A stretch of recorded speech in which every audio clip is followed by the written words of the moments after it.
أسس بالعربي.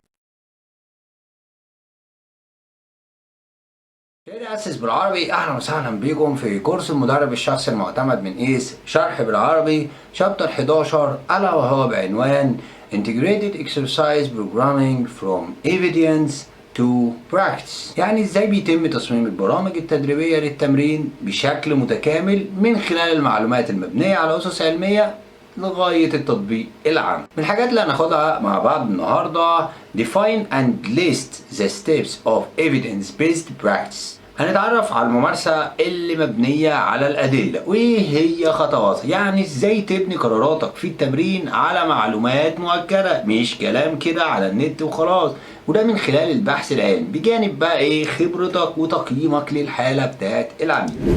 رقم 2 Apply the concept of evidence-based practice to exercise programming.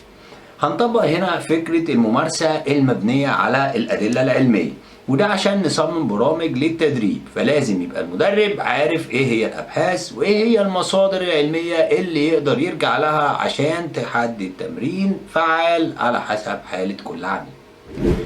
Discuss personalized implementation and progression strategies for exercise programming for client. هنتكلم هنا بقى عن تنفيذ التمارين بطريقة شخصية، يعني كل لاعب أو كل عميل على حدة ليه برنامج وإزاي ياخده تدريجيا على حسب ال IFT موديل.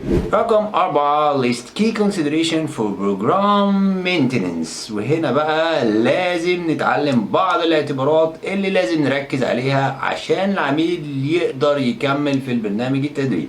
زي ايه مثلا؟ زي ان انت تحفزه، التنويع في التمارين، المتابعة، ازاي تخلق جو ايجابي في التمرين. رقم 5 Identify programming and consideration for training recovery. هنفهم هنا أهمية الريكفري الراحة والتعافي في التدريب، يعني ازاي تخطط لفترات الراحة سواء كانت بين التمارين بين تمرين أو تمرينة أو الأيام أو السيزون، وتخلي الجسم يقدر ياخد فرصته إنه يتعافى عشان ده طبعا بيأثر على جودة التمرين.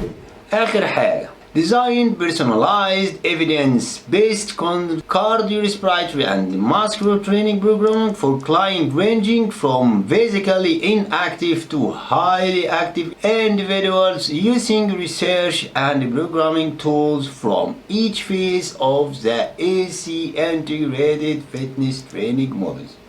طبقا لل IFT موديل بتاع ايس هنتعلم ازاي نصمم برامج سواء كانت للكارديو او للعضلات طبقا للثلاث مراحل بتاعتهم، وده دايما بيبقى مبني على الادله العلميه سواء العميل بروفيشنال او ملوش في الرياضه ولسه بادئ، فهنعرف ازاي نستخدم التقنيات دي طبقا لايس انتجريتد فيتنس تريننج موديل. يبقى ورقه وقلم ويلا بينا نبدا الحلقه.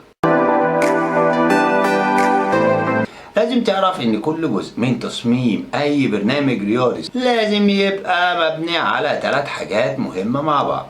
اول حاجة اهداف وتفضيلات العميل عايز يوصل لايه وايه هي الحاجات اللي بيحبها.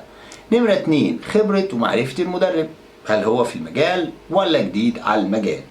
نمرة 3 احدث الابحاث في مجال الصحة واللياقة البدنية.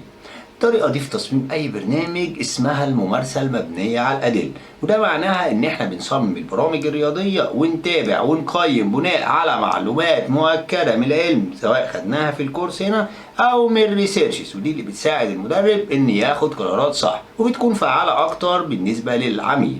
طب يعني ايه وازاي اعرف evidence based practice؟ يعني ايه دي فعلا ممارسة مبنية على الأدلة؟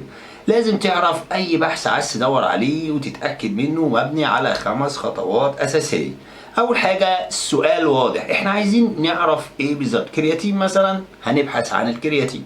نمرة 2 بندور على ابحاث علمية في مجال اللياقة البدنية، واللي بتجاوب على السؤال ده هيطلع لنا كتير. نراجع جودة الابحاث دي ومصادرها، هل هي موثوقة ولا لا.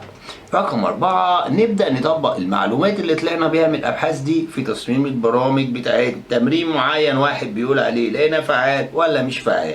عشان كده رقم 5 نقيم النتائج اللي طالعة ونراجع تاني على الأدلة العلمية، مش يمكن في بحث جديد طلع لغى الفكرة القديمة. فكرة ان المدرب بيفضل دايما مطلع على أحدث الأبحاث بيساعده إنه ينفذ الخطوتين التانية والتالتة كويس جدا. expand your knowledge، أضف إلى معلوماتك يا سيدي. بيقول لك المدربين لازم يختاروا المعلومات. أسس بالعربي.